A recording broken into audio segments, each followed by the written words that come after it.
Michel, c'est depuis la semaine dernière? Bon, je veux me rassurer que je vais vivre. Ah, ok. C'est bien. Bonjour à tous. Tout le monde va bien? Hey, on vient de chanter. Merci pour l'équipe musicale qui nous a dirigés dans les chants. Et puis tout le monde, vous avez chanté comme une belle chorale. Je pense que le ciel regardait sur la terre ce matin. Qu'est-ce qui se passe ici? Hey, ça chante bien au cap là. Que Dieu soit loué. C'est bien. Alors donc ce matin, comme David l'a si bien dit, nous allons continuer notre étude sur le roi et son royaume. Alors nous allons parler de l'autorité du roi. L'autorité du roi qui est mise en question. Le roi qui est dans son royaume, nous avons déjà vu avec plusieurs, parce que ça fait presque 4 ans, bientôt que nous enseignons sur ça, là. Depuis 2020, là. 2020, 2021, on a commencé. Alors donc, on continue dessus parce qu'on croit à l'Assemblée chrétienne, à l'enseignement systématique de la parole de Dieu, verset par verset, parce que nous croyons qu'en enseignant de cette manière, ça permet au peuple de Dieu de connaître la parole entièrement, sans chercher à choisir des versets qui sont de nos favoris, des dadas, et puis ne pas avoir de répétition. Et puis non seulement quand c'est enseigné comme ça, le texte touche tout en ensemble. Et dans ce cas, quand un sujet apparaît, ça te concerne. Si le chapeau te fait, on fait quoi? On le met. Alors tu ne diras pas c'est parce que telle personne connaît ma situation qu'ils sont venus prêcher. Non, l'Écriture a dit, le chapeau te fait, alors mets-le avec humilité et puis c'est ainsi qu'on grandit. Amen. Alors, on va rendre grâce pour continuer, avant de continuer. Père Céleste, notre Dieu, nous voulons te dire merci ce matin pour ta bonté, pour ta fidélité. Merci de nous avoir remis sur les pieds, de nous permettre de venir dans ta maison, dans un pays où il y a la paix, où il y a la tranquillité d'esprit, où nous pouvons encore ouvrir ta parole pour la lire, la comprendre à la lumière de ton esprit, Seigneur, afin que nous puissions devenir des chrétiens qui t'honorent en toutes choses et en tout le temps. Nous te disons merci, bénis-nous, dispose nos cœurs ce matin, dispose nos entendements et les frères et sœurs qui sont ici ce matin, dispose le cœur de chacun de nous et ceux qui sont en chemin, qui viennent par ici, presse leur pas afin qu'ils se joignent à nous, qu'ensemble nous puissions te célébrer et te louer pour ta gloire. Amen. Alors, donc, j'ai intitulé le texte « L'autorité de Jésus ». D'où vient-elle? L'autorité de Jésus. Si on vous posait la question, qu'est-ce que vous direz? D'où vient-elle? De son Père. Mais parce que vous avez l'arrière-plan, parce que vous avez lu la Bible, vous connaissez cela, vous pouvez répondre comme ça. Mais ceux à qui il avait affaire n'étaient pas en mesure de répondre de cette façon-là. Donc, nous avons vu avec notre frère Jacques Poirier, il y a 3 semaines de cela. Jacques Poirier a enseigné. Jésus rentre dans le temple et puis il met tout en l'envers. Et il sort. Et après, notre frère Denis Gay est venu nous parler du figuier maudit. Et après cela, notre frère Jules Poulain, la semaine dernière, nous a parlé des idoles. Gardez-vous des idoles, mais ne pas garder des idoles chez vous. Alors, il nous a enseigné, mais ce n'était pas dans le cadre réellement du roi et son royaume, mais c'était un enseignement hors série, mais que nous avons apprécié, n'est-ce pas? Et depuis ce temps, vous avez arrêté d'être des idolâtres. C'est ce que j'ai compris. Alors donc, ce matin, nous allons continuer avec ce sujet-là. Mais avant, on va faire la lecture de notre texte pour comprendre le contexte. On va regarder le contexte. Parce que si je pars comme ça, si on ne met pas le contexte, on ne comprendra pas. On va regarder le contexte ensemble. Voilà ce que le contexte nous dit. Jésus entra dans le temple de Dieu. Il chassa ceux qui vendaient et qui achetaient dans le temple. Il renversa les tables des changeurs et les sièges des vendeurs de pigeons. Et il leur dit, « Il est écrit, ma maison sera appelée une maison de prière, mais vous en avez fait une caverne de voleurs. » Les aveugles et les boiteux s'approchèrent de lui dans le temple et il les guérit. Mais les principaux sacrificateurs et les scribes furent indignés à la vue des choses merveilleuses qu'il avait fait. Et les enfants qui criaient dans le temple, « Hosanna au fils de David !» Ils lui dirent, « Entends-tu ce qu'ils disent ?» « Oui, leur répondit Jésus. N'avez-vous jamais lu ces paroles?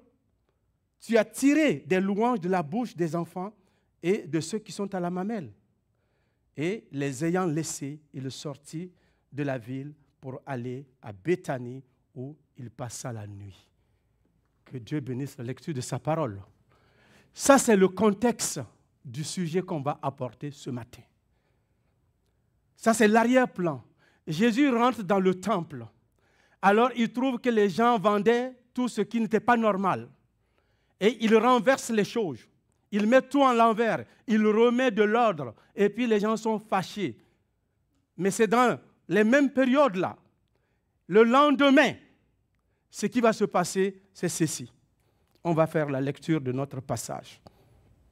Matthieu chapitre 21, versets 23 à 27.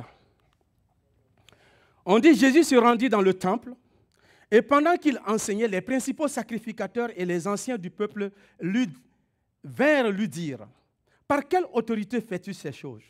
Et qui t'a donné cette autorité? » Jésus leur répondit, « Je vous adresserai aussi une question, et si vous m'y répondez, je vous dirai par quelle autorité je fais ces choses. Le baptême de Jean, d'où vient-il? Du ciel ou des hommes? » Mais ils raisonnaient ainsi en eux-mêmes, en eux. Si nous répondons du ciel, il nous dira, pourquoi donc n'avez-vous pas cru en lui? Et si nous répondons des hommes, nous avons à craindre la foule, car tous tiennent Jean pour un prophète. Alors ils répondirent à Jésus, nous ne savons. Et Jésus leur dit, à son tour, moi non plus, je ne vous dirai pas par quelle autorité je fais ces choses. Amen. Voilà. L'interrogation, ça c'est le contexte et le texte qui est là. Jésus, après avoir renversé le temple, renversé les choses dans le temple, maintenant les gens viennent, les patrons du temple viennent poser des questions à Jésus. Je vous demande ce matin, si quelqu'un rentrait ici et qu'il virait tout dans l'assemblée et dit désormais il n'y a pas le repas du Seigneur, il vire ça, il dit il n'y a pas la musique, il vire la régie de l'autre bord, et tout ce qu'on a comme principe, il vire tout. Comment vous répondrez? Comment vous agirez? Ah, on le met dehors. Effectivement, une bonne réponse. On le met dehors. Sinon, on va lui dire, mais hey, tu n'as pas le droit de faire ça. Pourquoi tu fais ça? Qui t'a donné le mandat? Qui t'a donné l'autorité? Tu détiens l'autorité de qui pour faire ça? Alors ces Juifs-là, c'est à la même chose qu'ils sont confrontés. Ces dirigeants de la mosquée, non, de l'église, du temple. Alors ils trouvent Jésus dans le temple qui était en train d'enseigner le lendemain après avoir renversé tout dans le temple. Il vient pour enseigner encore. Pour eux, mais cet homme, il a du kilo. Avec tout le trouble qu'il a fait hier, et puis ce matin encore, il se pointe encore pour venir enseigner. Alors tous les leaders viennent pour le voir. Le Congrès, les députés, la chambre des députés où tout le monde était là. Et puis, il lui pose la question. La question qu'il pose, la question est à deux volets. La première question, elle dit, par quelle autorité fais-tu ces choses? Ils veulent savoir par quelle puissance, par quel pouvoir il fait ces choses. Qui lui a donné le mandat d'agir de la sorte? Il veut savoir, ça vient d'où? Et après, il lui pose la deuxième question. Mais qui t'a donné cette autorité? On veut savoir le pouvoir que tu as pour guérir les malades, pour renverser les choses dans le temple, pour enseigner dans le temple. Et puis, qui t'a donné ce pouvoir-là? Qui t'a donné ce droit, ce mandat? Parce qu'il faut comprendre qu'en Israël, les Juifs, vous voyez ces pharisiens qui sont là, ce sont les leaders qui étaient dans le temple, qui géraient le temple. Il y avait le souverain sacrificateur et toute sa gang. Et il y avait aussi les Sanhédrins qui étaient là, qui étaient composés de toutes ces personnes-là, qui étaient à l'intérieur de l'Église. Et ils travaillaient ensemble. Et les Lévites, qui étaient dans le temple aussi, qui travaillaient aux soins. Donc, c'était les gardiens du temple. C'était eux qui veillaient sur l'ordre dans le temple. Comme je l'ai dit, si quelqu'un venait à renverser quelque chose ici, il veut mettre tout à l'envers, alors les responsables que nous sommes, les anciens se lèveront, les diacres se lèveront, peut-être le conseil d'administration se lèvera si on a touché ses affaires. Alors, ceux qui sont des responsables des ministères se lèveront et ils diront « Hey, tu n'as pas le droit de faire ça ». Alors, ces pharisiens-là et ces responsables-là avaient le droit de poser la question à Jésus « Pourquoi tu fais ça ?» Leur question était légitime. De quel droit tu fais ça? Qui t'a donné l'autorité? On ne t'a pas vu étudier dans aucune école rabbinique ici. Qui t'a formé? Qui parmi nous t'a dit que tu as le droit de faire ça? D'enseigner et de prendre le devant des choses, de changer l'ordre des choses dans le temple. Qui t'a donné ce droit? Alors, ils avaient le droit de poser cette question. Mais sauf que la question est bonne, mais l'intention derrière la question n'était pas bonne. Leur motivation n'était pas honnête. Leur motivation n'était pas claire. Leur motivation était de mettre un piège devant Jésus-Christ pour être capable de le mener à la mort et de le tuer. Parce que depuis longtemps, ils cherchaient des occasions de le tuer. Ils ne savaient pas, ils n'en trouvaient pas. Maintenant, c'est une autre occasion qu'ils veulent trouver pour le tuer. Si vous vous souvenez, dans le passé, on lui reproche que ses disciples mangent le jour du sabbat, qu'ils prennent des épis dans les champs pour manger. Ils l'ont accusé de cela. Ils l'ont accusé d'avoir guéri des malades le jour du sabbat, dans le temple. Et ils l'ont accusé de plusieurs choses, parce qu'ils cherchaient toujours quelque chose pour pouvoir le coincer et le tuer. Toutes les fois, ils n'ont pas réussi. Encore ici, ils ne réussiront pas.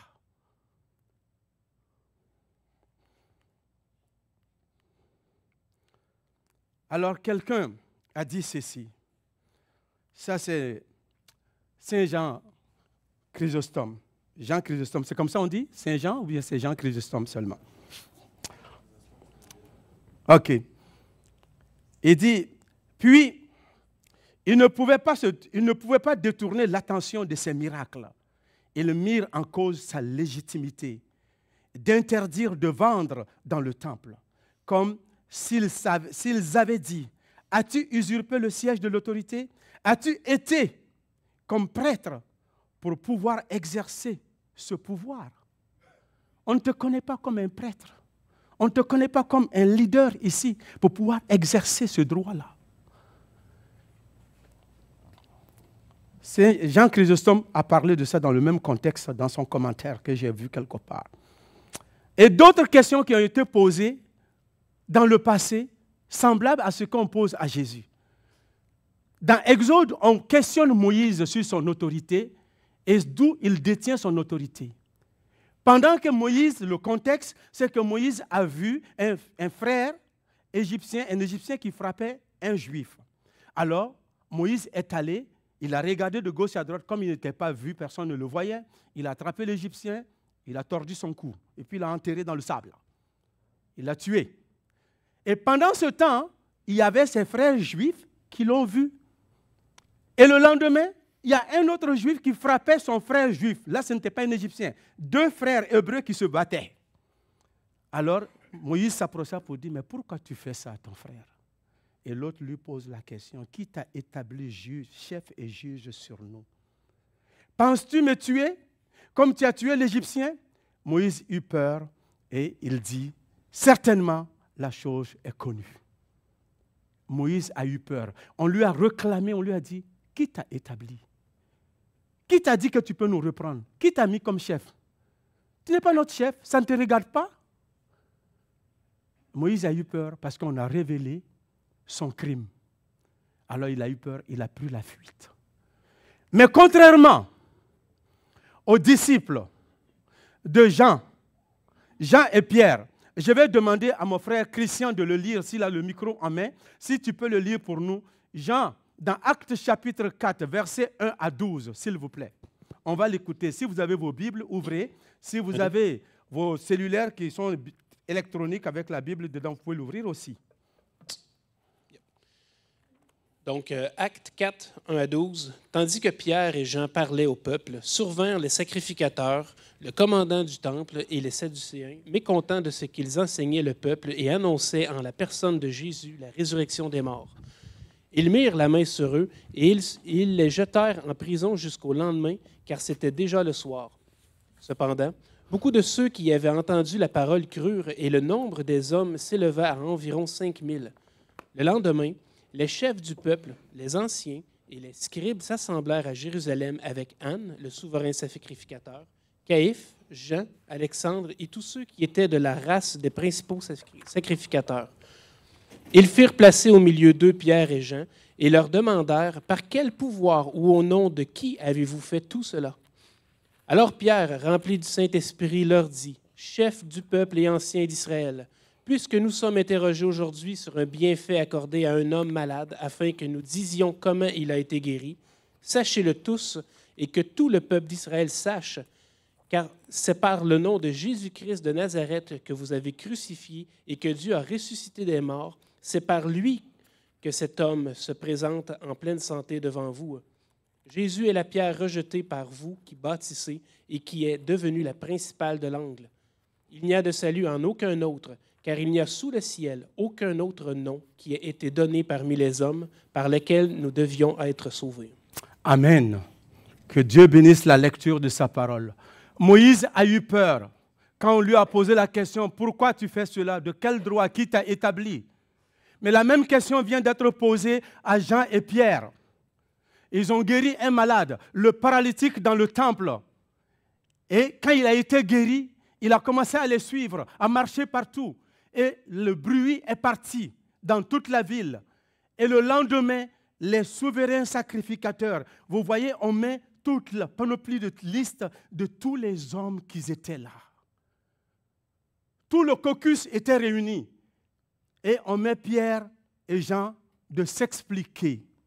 On leur pose la question, qui vous a donné l'autorité et le pouvoir? Par quel pouvoir? Ou au nom de qui avez-vous fait cela? Qui vous a donné ce pouvoir? Qui vous a donné cette puissance? Qui vous a donné le mandat de guérir des gens?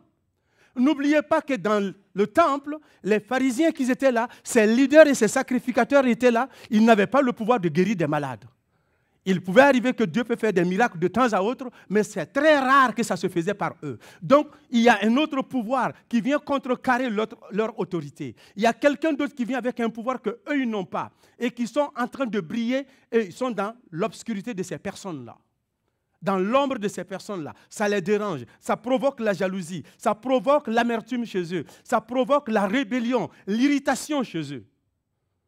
Alors, mais ce qui est intéressant, contrairement à Moïse, ces disciples-là se lèvent avec éloquence et ils répondent. Et ils disent pourquoi ce miracle a été fait et par qui ça a été fait et pourquoi ils devaient croire en cet homme-là et qu'il n'y a de salut en aucun autre qu'en Jésus-Christ seul. Amen.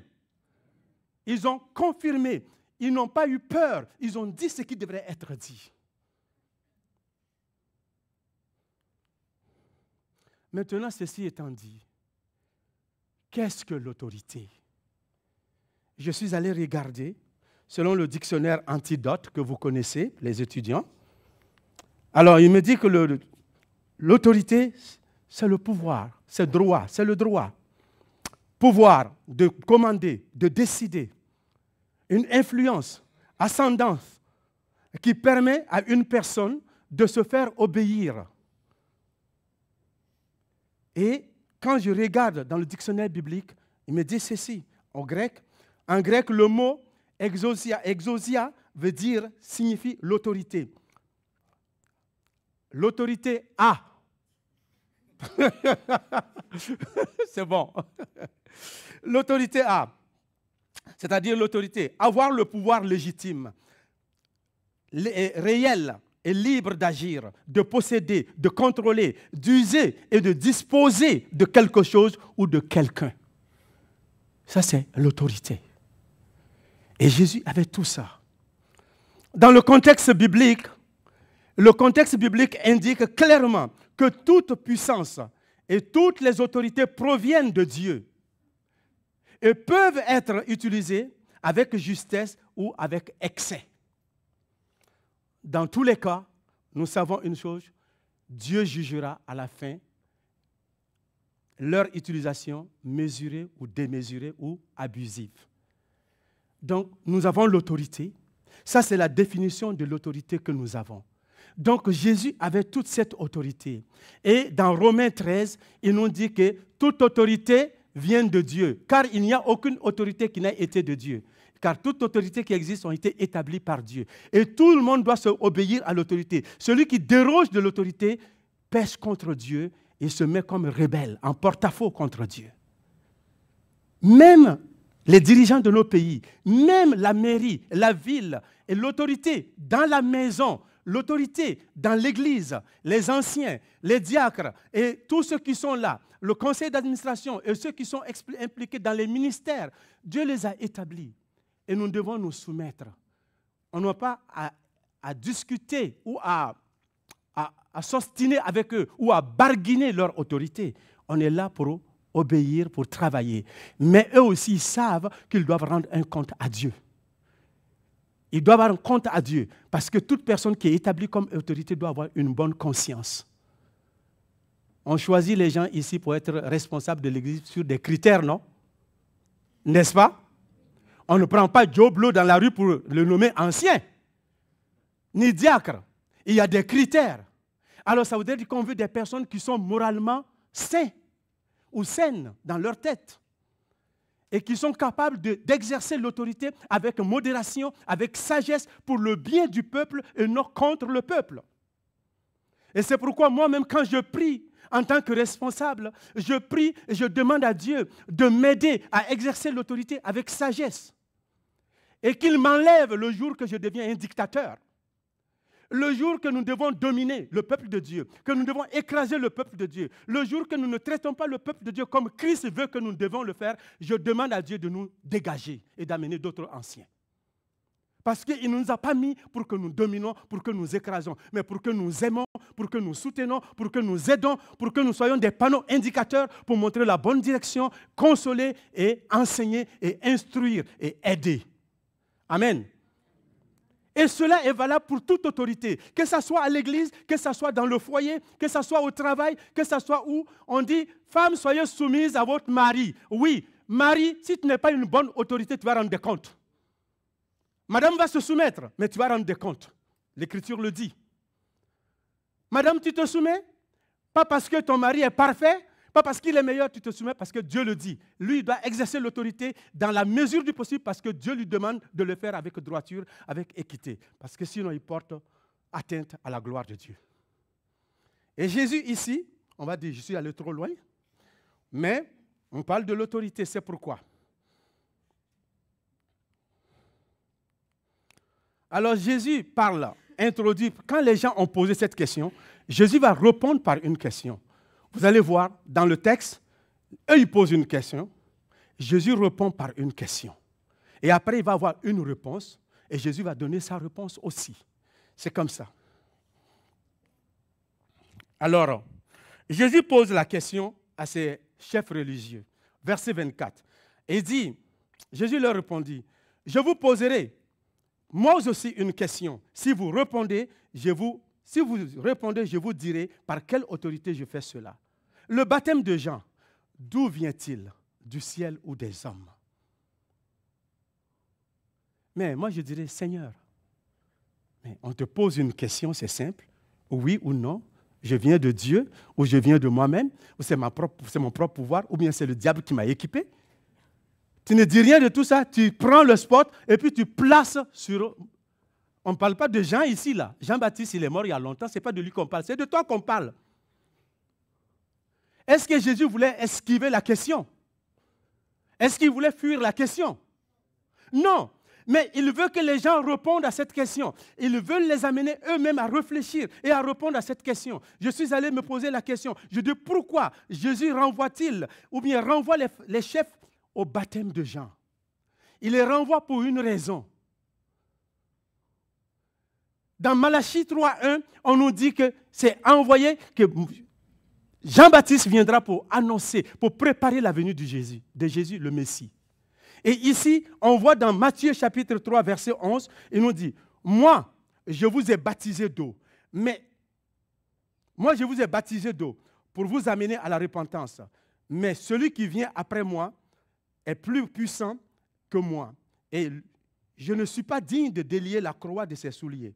Ou bien de porter, dans d'autres versions, c'est délier la croix de ses souliers, mais ici, de porter ses souliers. Et de lui, il vous baptisera du Saint-Esprit et du feu. Jean-Baptiste explique pourquoi lui, il est venu baptiser. Il est venu préparer le chemin pour que le Messie vienne. Mais là, Jésus veut que les pharisiens aillent lire et comprennent cela. Que lui, il vient de Dieu, mais ils veulent qu'ils le découvrent eux-mêmes. Puisque c'est un piège, il ne va pas répondre. Il veut qu'ils le découvrent eux-mêmes. Alors, je continue avec ma question. Pourquoi?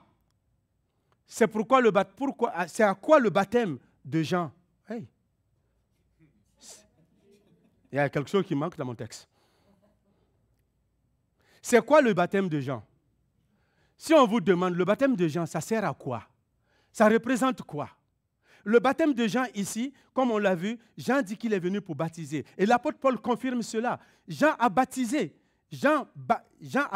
du baptême de la repentance, disant au peuple de croire en celui qui venait après lui, c'est-à-dire en Jésus-Christ. Donc Jean est venu baptiser, le baptême de la repentance. Mais est-ce que Jésus a péché? Mais on dit qu'il s'est fait baptiser. Est-ce qu'il a péché? Mais pourquoi il se fait baptiser?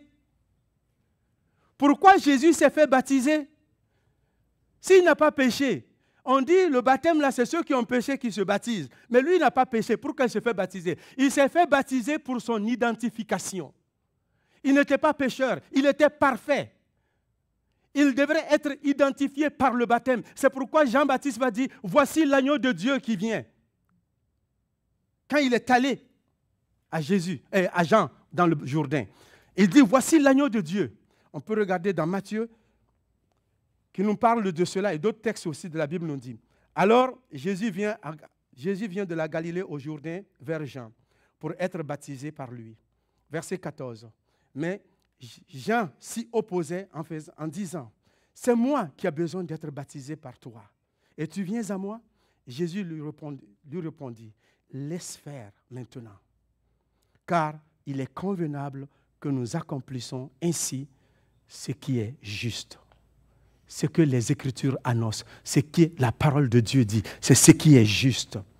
Et Jean ne lui résista plus. Dès que Jésus eut été baptisé, il sortit de l'eau. Et voici, les cieux s'ouvrirent et il vit l'Esprit de Dieu descendre sur lui comme une colombe, venir sur lui. Voici, une voix fit entendre des cieux cette parole, ou ces paroles. Celui-ci est mon fils bien-aimé en qui j'ai mis tout mon. Le ciel, ici, si vous regardez dans ce texte, 3 personnes sont présentes. Le Père est là, le Saint-Esprit est là, le Fils est là. Et Jean-Baptiste est le témoin qui baptise Jésus dans l'eau pour dire que celui qui a été annoncé, celui que je vous ai dit que je l'ai précédé, existait, était là avant moi. Et que je ne suis pas digne de délier la croix de ses souliers. Et c'est lui qui est là, l'agneau de Dieu, le sacrifice annoncé. Jésus est le prophète annoncé à Israël. Jésus est le Fils de Dieu annoncé. Il est le roi annoncé. Il est le sacrificateur annoncé. Il est le sacrifice annoncé. Et Israël devait croire en cela. Et Jean-Baptiste, en disant, c'est l'agneau de Dieu qui est là, il était en train de dire, le sacrifice est là pour Israël et pour toutes les nations. Jésus, en allant à la croix, il partait mourir. Donc, il incarnait tous ces points en lui. Il était le sacrificateur lui-même. Parce que l'Écriture nous dit que son sacerdoce n'est pas transmissible. Son sacerdoce est meilleur que celui de Aaron. Son sacerdoce est meilleur que celui d'Abraham. Son sacerdoce est meilleur que celui de Moïse. Alors, son sacerdoce est celui de l'équivalent de Melchisédek. Et son sang est meilleur que celui d'Abel, qui a offert un vrai sacrifice qui a été agréable à Dieu. Et on dit son sacrifice est meilleur que cela. Donc, il est le sacrificateur, il est le sacrifice lui-même, il est le roi et il est le prophète en même temps. C'est l'identification de Christ qui a été faite ici pour les jours à venir. Alors, d'où venait l'autorité de Jésus-Christ? Nous pouvons dire que l'autorité de Jésus vient de Dieu parce que l'Esprit était là, le Fils était là, Dieu a parlé et il y avait des témoins qui étaient là. Amen. L'autorité de Jésus vient de qui? De Dieu lui-même. Dans Matthieu 28, verset 18, il nous dit, Jésus s'étant approché, leur parla ainsi, « Tout pouvoir m'a été donné dans le ciel et sur la terre. » Est-ce que son pouvoir vient de la terre?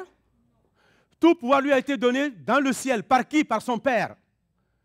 Et c'est à partir de là, il dit, allez, faites de toutes les nations les disciples. Alors, il peut envoyer d'autres personnes dans le champ missionnaire. Il a le pouvoir et la capacité de le faire. Il est le Dieu Tout-Puissant. Et c'est ce qu'il fait. Nous aussi, aujourd'hui, nous sommes envoyés dans le champ de Dieu parce que nous avons reçu Christ en nous. Le message s'adresse à nous. Jésus n'a pas besoin de descendre de nouveau pour venir vous dire « Hey les gars, sortez pour aller évangéliser ». Non, il a laissé le message, c'est valable pour vous et pour moi. Nous devons aussi aller pour proclamer la vérité de Dieu. D'où vient l'autorité? Et l'Écriture nous dit à plusieurs endroits, Jésus a l'autorité pour pardonner les péchés. Jésus a l'autorité pour guérir. Il a l'autorité pour juger.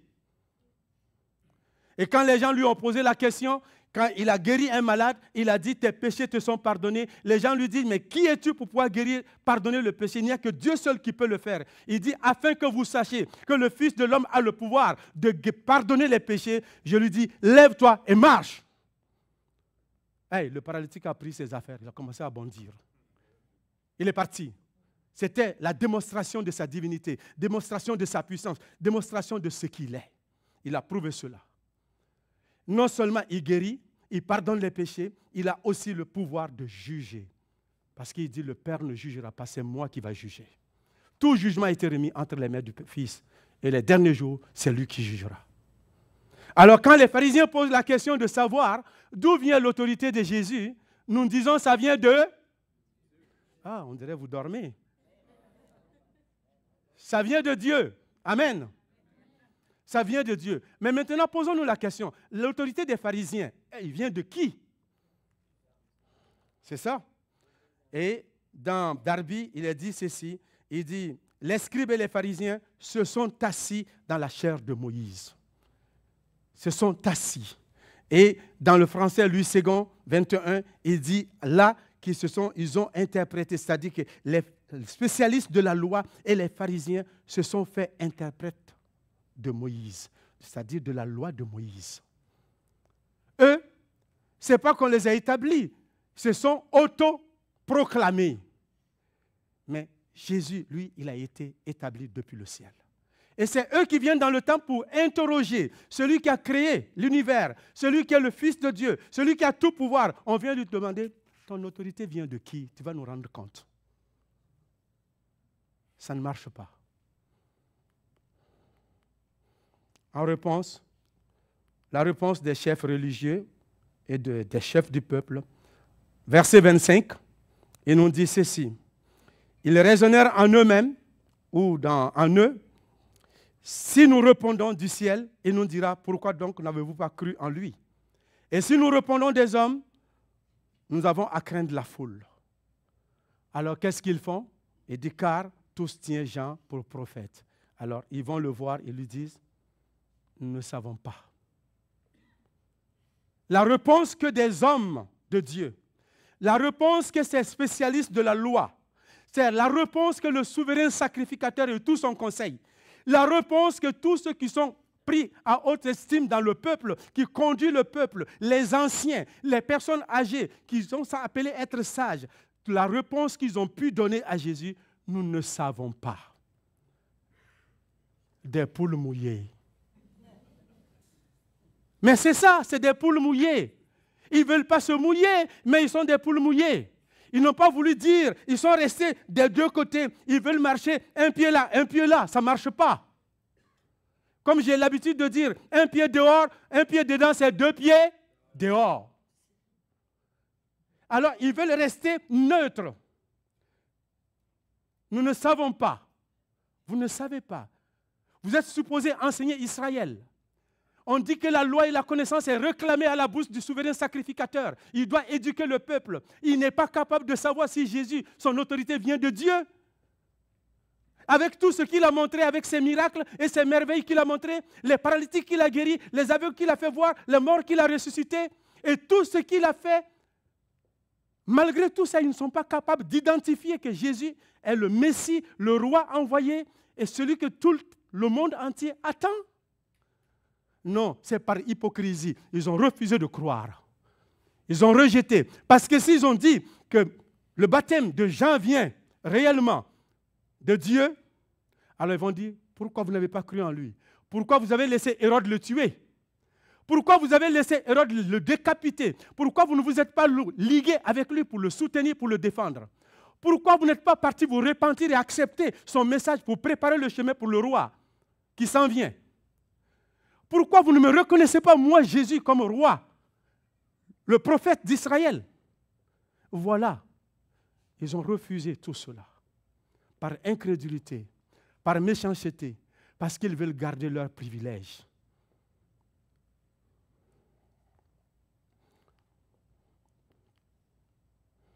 Quelqu'un a dit ceci, Charles Spurgeon. Il dit, ceux qui veulent plaire aux hommes sont obligés d'être politiciens et de voir de quel côté le vent souffle. Ces sacrificateurs étaient des politiciens, ils étaient en train de regarder de quel côté le vent souffle. Ce matin, tu es comme dans la maison de Dieu, toi. De quel côté est-ce que nous sommes? Quand nous venons dans la maison de Dieu pour approcher la parole de Dieu, pour écouter l'enseignement de Dieu, avec quelle disposition de cœur est-ce que nous venons? Comment nous nous approchons de Dieu? Comment nous nous approchons de la parole de Dieu?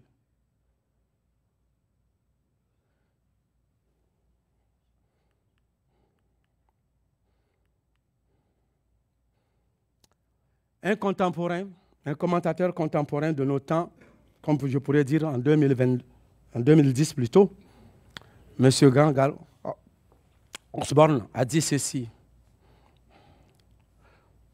Notez qu'une fois de plus, qu'il n'y a aucune recherche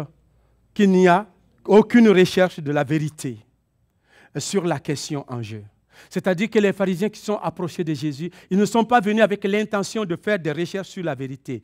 Ils avaient d'autres intentions, ils avaient d'autres pensées, ils avaient d'autres préparations dans leur esprit. Ils ne sont pas venus pour penser, chercher la vérité. La question qu'ils ont posée, ce n'était même pas la bonne question. Ils avaient autre chose qu'ils voulaient obtenir. Mais ils ont essayé de faire de cette question-là une couverture. Mais seulement une recherche sur la façon de se protéger eux-mêmes.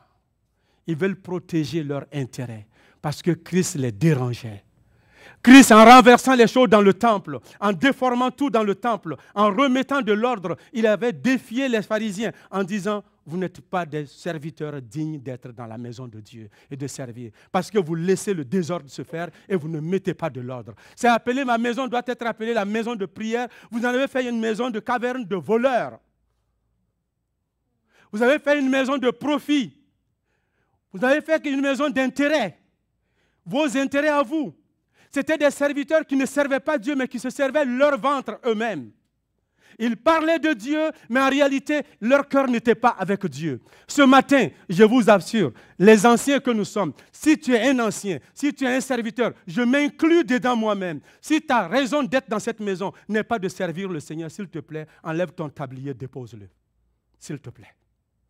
On veut des hommes et des femmes dignes qui veulent servir le Seigneur avec intégrité, avec droiture.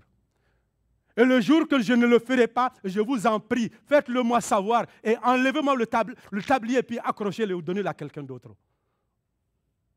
Parce que je vais servir le Seigneur dans la dignité et dans la crainte et en respectant l'autorité de Jésus-Christ. Amen. Et c'est ce que nous devons faire, frères et sœurs. On n'est pas là pour protéger nos postes. On n'est pas là pour faire de notre travail une chasse gardée. On n'est pas là réellement pour chercher à esquiver les autres pour pouvoir prendre la place. On n'est pas ici pour faire une campagne d'élection. On n'est pas là pour des postes. On est là pour servir. On est sauvé pour servir, rendre gloire à Dieu, aider nos frères et sœurs qui sont dans le besoin, être là quand ils ont besoin de nous, beau temps ou mauvais temps. C'est ça notre responsabilité comme leader. Voilà des leaders qui ne sont pas à leur place. Et nous sommes interpellés comme les dirigeants. Sommes-nous à notre place ce matin? Faisons-nous ce que Dieu attend de nous? Sommes-nous l'autorité qui croit à l'autorité de Christ et qui est soumise et qui fait ce que Dieu demande? Est-ce que nous traitons le peuple de Dieu comme Dieu veut que nous le traitons?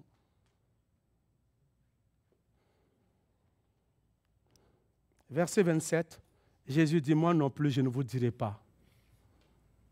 Je ne vous dirai pas par quelle autorité je fais ces choses. Je ne vous le dirai pas. Jésus refuse de répondre à leurs questions parce qu'elles n'étaient pas sincères. Mais elle visait à le piéger seulement. Quand tu poses des questions à des serviteurs de Dieu dans la maison, quand tu viens pour t'approcher de la parole de Dieu, tu veux connaître la Bible, les questions que tu poses ou les recherches que tu fais, est-ce que tu le fais sincèrement ou bien ton but est de piéger le serviteur de Dieu pour essayer de le montrer qu'il ne connaît pas sa Bible ou bien d'essayer de montrer que tu n'es pas d'accord, que tu veux essayer de prouver que Christ n'est pas vrai ou dire que la Bible n'est pas la vérité? Tu ne crois pas en elle? Ou bien tu viens avec sincérité t'approcher pour chercher à vraiment connaître et à accepter l'autorité de Jésus-Christ? Application. À la lumière de tout ce que nous venons d'entendre, qu'est-ce que cela nous enseigne? Premièrement, que la reconnaissance de l'autorité de Jésus s'impose à toute personne en quête de la vie éternelle. L'autorité, la reconnaissance de l'autorité de Jésus-Christ s'impose à toute personne qui est en quête de la vie éternelle. Tu ne peux pas chercher à être chrétien sans reconnaître l'autorité de Jésus pleinement. Tu ne peux pas accepter partiellement l'autorité de Jésus-Christ. C'est tout ou rien. Toute la Bible ou rien.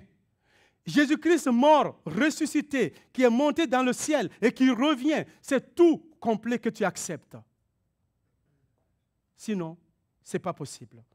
Deuxièmement, que devons-nous faire? Que nous devons faire confiance à l'autorité de Jésus et croire sans douter. Les pharisiens doutaient de lui. Ils ne croyaient pas en lui. Ils n'avaient pas confiance en lui. Que nous devons examiner nos propres motivations dans la marche chrétienne. Dans notre marche chrétienne, nous devons réellement examiner nos motivations. Pourquoi je suis chrétien? Pourquoi je viens dans la maison de Dieu? Pourquoi dimanche après dimanche, je viens chanter? Pourquoi je viens servir? Pourquoi je viens louer? Pourquoi j'ouvre la cuisine? Pourquoi je suis au son? Pourquoi je fais le ménage à l'église? Pourquoi je fais la garde à la porte dans le parking pour que nos frères, nos visiteurs soient bien accueillis? Pourquoi je rends visite à mes frères et sœurs qui sont malades? Pourquoi je prépare pour entretenir ceux qui sont dans le besoin? Les frères et sœurs dans le besoin. Pourquoi nous faisons tout cela? Tu le fais pour quelle raison? Pourquoi tu joues à la musique? Dimanche après dimanche. Tu viens même dans la semaine pour te pratiquer. Et tu te donnes tout ce tort-là pour venir dans la maison de Dieu. La raison, c'est pourquoi? Pour que Christ règne sur nos cœurs et sur nos vies et sur toute l'Église. Amen. Et que l'autorité de Christ règne sur tout. Je ne le fais pas pour moi, même si c'est des fois gratifiant de recevoir la parole de Dieu, c'est gratifiant de servir, c'est bien, c'est bon, c'est pas mauvais. Mais la raison pour laquelle je sers, c'est pour que Dieu soit glorifié et que son autorité s'étend sur toutes les dimensions de notre vie, sur toutes les sphères de notre Église et partout où nous sommes. Amen. Dernier point. Que quand nous cherchons la vérité concernant Jésus, nous ne devons pas tenir compte de ce que les gens pensent ou les gens vont penser de nous. Ces pharisiens ont refusé de répondre à cause de la foule. Ils craignaient la foule, ils craignaient la réaction de la foule. Mais toi, tu veux la vérité en Jésus-Christ. Peut-être tu es un non-chrétien. Tu es parmi nous ce matin, tu ne connais pas le Seigneur. Ou peut-être même tu es chrétien depuis longtemps dans la maison de Dieu. Mais tu as peur de vivre ta foi chrétienne à cause de ce que tes gens, ton entourage va dire, à cause des camarades au travail, à cause de tes collègues, à cause de ta famille, à cause de tes amis. Et quand tu es parmi eux, tu es fermé comme une huître. Tu marches les fesses serrées, on dirait quelqu'un qui a de la diarrhée. Et ça n'a pas de sens. Nous sommes enfants de Dieu. Dieu nous a appelés à la liberté. On doit être des chrétiens libres. Nous ne devons à personne. Christ est mort pour toi et pour moi. Il nous a rachetés à la croix. Nous sommes sauvés. Nous ne devons à personne. Nous sommes appelés à la liberté. Seulement que nous ne faisons pas de cette liberté un prétexte pour vivre dans le péché. Alors nous devons être libres. Nous devons être capables d'exprimer notre foi. Mais avec sagesse, on ne va pas taper tout le monde avec des coups de Bible sur la tête partout où nous sommes. Mais on va quand même être sage, te parler de Dieu et être sage quand les gens nous demandent, on doit être fier d'être chrétien. La Bible ne doit pas être un marteau pour nous. Comme quelqu'un a dit, quelqu'un qui ne sait utiliser que le marteau, tout ce qu'il voit, il pense que c'est un clou. Il ne faut pas que ça soit comme ça pour nous. Nous devons être capables d'annoncer l'Évangile, de vivre notre vie chrétienne avec joie. Quand un païen dehors me demande pourquoi je suis chrétien, je dois être capable de lui expliquer la raison de ma foi. Pourquoi j'ai de l'espérance en Jésus-Christ. Mais si on n'est pas capable de faire ça, on a un problème. Sinon, vous venez voir David dans son cours adulte, formation pour adultes. Il a beaucoup de professeurs, Michel Penaud, Gilles Poulet, et notre frère Stéphane Demers, plein de personnes qui donnent des cours. Alors vous pouvez venir apprendre comment annoncer la parole de Dieu, comment connaître la parole de Dieu, comment être de bons évangélistes. Amen. La crainte des hommes, dans Proverbe 29, verset 5, nous dit, « La crainte des hommes tend un piège, mais celui qui se confie en l'Éternel est... » On reprend ensemble. « La crainte des hommes tend un piège. » Mais celui qui se confie à l'Éternel est... Apprenez ce verset cette semaine, s'il vous plaît. Si tu es une personne qui est gênée, tu as peur de vivre ta foi, apprends ça. Que tu as la protection du roi des rois avec toi, tu n'as pas à être gêné. Ce matin, peut-être tu ne connais pas Jésus-Christ. Tu es parmi nous. Tout ce que j'ai dit semble peut-être passer au-dessus de ta tête. Mais j'aimerais que tu saches ce matin que Dieu t'aime. Il est mort pour toi. Il veut que tu viennes à lui. Il est le roi d'Israël, le prophète d'Israël, le sacrificateur et le sacrifice. Mais ce sacrifice qu'il a fait, il l'est aussi pour toi. Il te l'offre cette option-là. Tu peux devenir enfant de Dieu en acceptant Jésus-Christ comme ton sauveur et ton Seigneur. En l'invitant dans ta vie, en reconnaissant que tu n'es pas parfait, que tu ne peux pas être sauvé par tes propres moyens.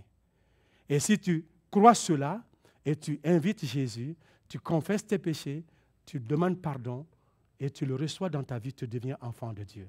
Si c'est difficile pour toi de le faire, après la prédication, tu peux venir me voir ou tu peux voir ceux avec qui tu es venu ce matin. Ils peuvent t'aider, tes frères, tes amis. On a beaucoup de frères ici et de sœurs qui peuvent t'aider à recevoir Jésus-Christ comme ton sauveur et ton Seigneur. Que Dieu nous bénisse et nous aide. En conclusion, d'où vient l'autorité de Jésus-Christ? De Dieu. Il dit, tout pouvoir m'a été donné dans le ciel et sur la terre. Amen. Dieu vous bénisse. Merci pour votre patience. David.